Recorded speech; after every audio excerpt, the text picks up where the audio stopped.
Welcome to Cox Connections, a link between you, our customers, and what's happening in the community we share. I'm Kim Stanley, Vice President of Operations for Cox Roanoke. We live here too. We say that a lot here at Cox because it's true. Maybe you've seen some of our employees in television commercials and on billboards talking about how we take pride in the services and technology Cox provides. These same employees also work in the trenches, volunteering to make our communities better places in which to live. Field Services Supervisor Steve Bellinger gives his time to Rebuilding Together Roanoke.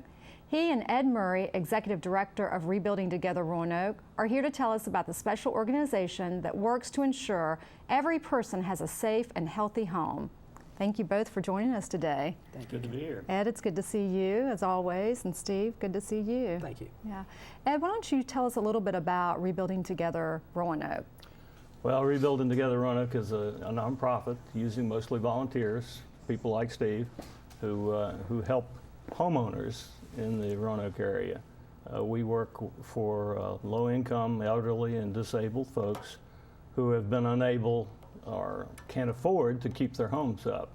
And so we've been working here in the Roanoke area for 12 years, and we really try to concentrate on folks who have a real need to keep their homes warm, safe, and dry. That's our big three. Warm, safe, and dry. Right. Okay. So is this part, Rebuilding Together Roanoke, is it part of a national organization? Yes, there are probably, I think now, about 250 affiliates around the country, and we are one of about 15 in Virginia. Okay. How much of a need do we have in Roanoke for these repairs? I'd say it's an inexhaustible need. Right. There are really, and we serve the Roanoke City and Roanoke County and the surrounding counties, and it's just amazing how many folks really are living in conditions that really need some help.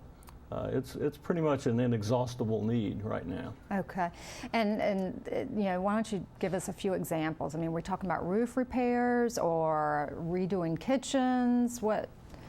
Steve? We've done everything from front porches, handicap ramps. We've replaced roofs, kitchens, bathrooms, windows, anything that, you know, for our motto, warm, safe, and dry, we've done pretty much everything you can imagine in the valley here.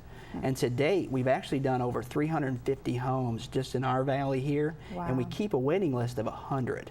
Wow, so that's there's great. always a need for help and volunteers as well. About how many a year are you able to accomplish? Last year we did about 80. Yeah, probably around 80. In 1 year. And we'll probably hit 100 this year. All various types of work. Yeah, various types of work, like I said, from anything from porches, kitchens, bathrooms, roofs, anything you can imagine. We'll do anything we can to help these homeowners have a safe environment to live in. That's great. And then what does it do, you know, for the community? What are the benefits overall for the community? Well, you know, in addition to helping the individual or the family that we're working with, we have found that it really helps neighborhoods.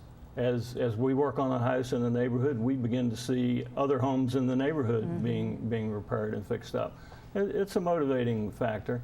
We're part of a coalition here in the city with Habitat for Humanity, TAP, and the Redevelopment Housing Authority in the city, focusing most recently on the Hurt Park neighborhood.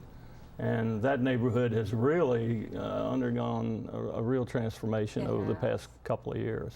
That's great. That's great. Steve, you know, working for Cox, and how did you get involved with Rebuilding Together Roanoke? About 7 years ago, well, Cox is one of the corporate house sponsors that we have in the valley. And what does that mean, corporate house sponsor? They actually donate so much money per year and actually sponsor a house. Okay. So we look for solicit volunteers from Cox and their families to come out and actually work on this house. So 7 years ago, when I got involved, I actually started as a work crew on a house, and then the next year I became actually the house captain. And that's pretty much more involved, where you actually meet with the homeowner, go through and actually do the work write-ups for the house, and actually have to purchase the materials, get the materials back to the house, and actually get all your workers in line for that day as well. Okay. And then this year I actually became the board of directors for them as well, so I'm actually more involved now. Okay, that's great. And what do you get out of volunteering? It's a great satisfaction. Watching these homeowners, they're so grateful. They are so nice to deal with. they are so appreciative of the work we do because they can't do that on their own. And just seeing their smile and their satisfaction when you're done, knowing you're really helping them, you can't even express the appreciation you get from doing that. Right. Do you have a specific story, either one of you, that you'd like to share? I have a great story. About 5 years ago, we actually were going in to replace a bathroom commode and the tub in the bathroom. Well, as we started pulling them up, we actually fell through the floor.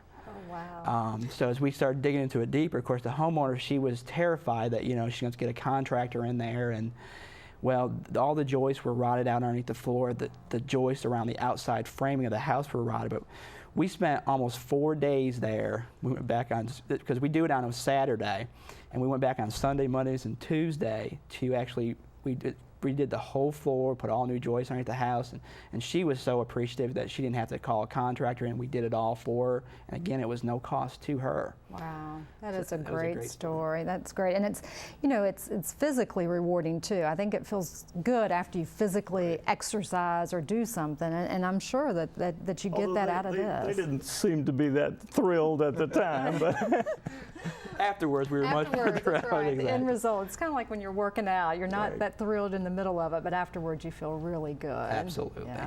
How can our viewers get more involved with your organization? Well, we're always looking for volunteers, particularly volunteer groups. If someone is we use everybody from church groups to businesses, organizations, businesses like Cox, contractors. We like to get a work group together that's a group. And we also like donations. So $2,800 sponsors a house, and we generally think that gets us somewhere around $6,000 to $7,000, $8,000 worth of work on a house. So we're always happy to get volunteer groups, and we're always happy to get dollars. Right, a very small amount, $2,800 for a corporation or an individual to sponsor a house. True. Right, and then you really are in need of just physical labor. I mean, this is a different type of volunteering. You really need people who can be physically able to help. Absolutely. We like skilled folks, people who can do carpentry and plumbing and electrical, but we can find work for almost anybody. Okay. When we're working on a house, there's almost always something that anyone can do. That's great. How does a viewer get in touch with you? Best way is probably with our website. It's rebuildingtogetherroanoke.com, all one word, Rebuilding Together Roanoke. Okay. And we also have a phone number, 483-5600, that people can contact us. Great. Ed, Steve, thank you so much for coming on the show and talking to us about Rebuilding Together Roanoke. It's just a great organization. Thank you for what you do in our community. Thank you, Kim. We love to talk about it. Good, good. Still to come, Goodwill is more than just a thrift store. Find out how the organization is empowering people after the break.